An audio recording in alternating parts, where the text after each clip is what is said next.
Yun, good day mga boss. Meron tayong item dito. Gusto ko lang i-unbox sa harap ninyo. Ito nga pala yung ating console box na kung tinatawag nila center console o kaya armrest sa sasakyan natin. Bali ito po, para po ito sa unit na Mitsubishi Mirage po. Sa Mirage, from 2015 up to 2025 model, fit po siya. Ngayon, pakita ko sa inyo mga sir kung ano yung laman at inclusion ng ating console box. Yan. Bali ito yung pinaka-base niya.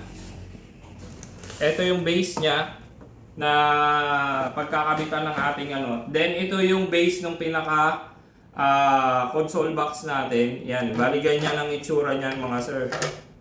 Ayan po. Fit to sa mga Mirage, hatchback, or G4, pasok po siya. Then ito yung pinaka-armrest po natin mga sir. Ayan. Yan, bali ganyan po yan siya. Ipapasok lang natin yan mga boss doon sa center cup holder ng sasakyan natin. Ngayon, pakita ko sa inyo sir yung features ng ating center console para sa Mirage natin. Yan mga boss. Yan, kung makikita nyo, pakita mo brother yung quality ng leather. Ayan.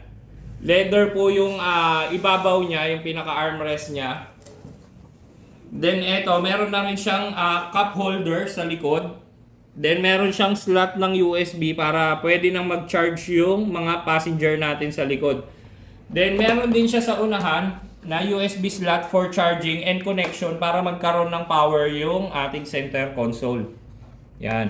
Then, ang pinaka-main features niya, meron din siyang storage. Ayan, pakita ko sa inyo. Yan na yung pinaka-magiging storage ninyo. Lagayan ng mga importanteng gamit o kaya yung mabibilis na kailangan natin kuhanin kapag nasa biyahe tayo. Like yung lisensya, wallet, mga cards natin. Ayan, dito po pwede ilagay.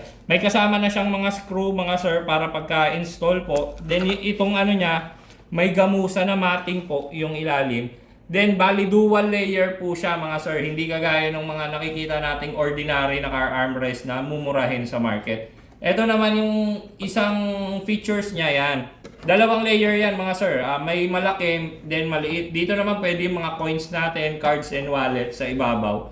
Para nakasegregate siya, mas mabilis natin makuha kapag kunyari, nasa expressway tayo, sa toll gate, ganun, drive-thru, andyan lang lahat ng mga kailangan natin.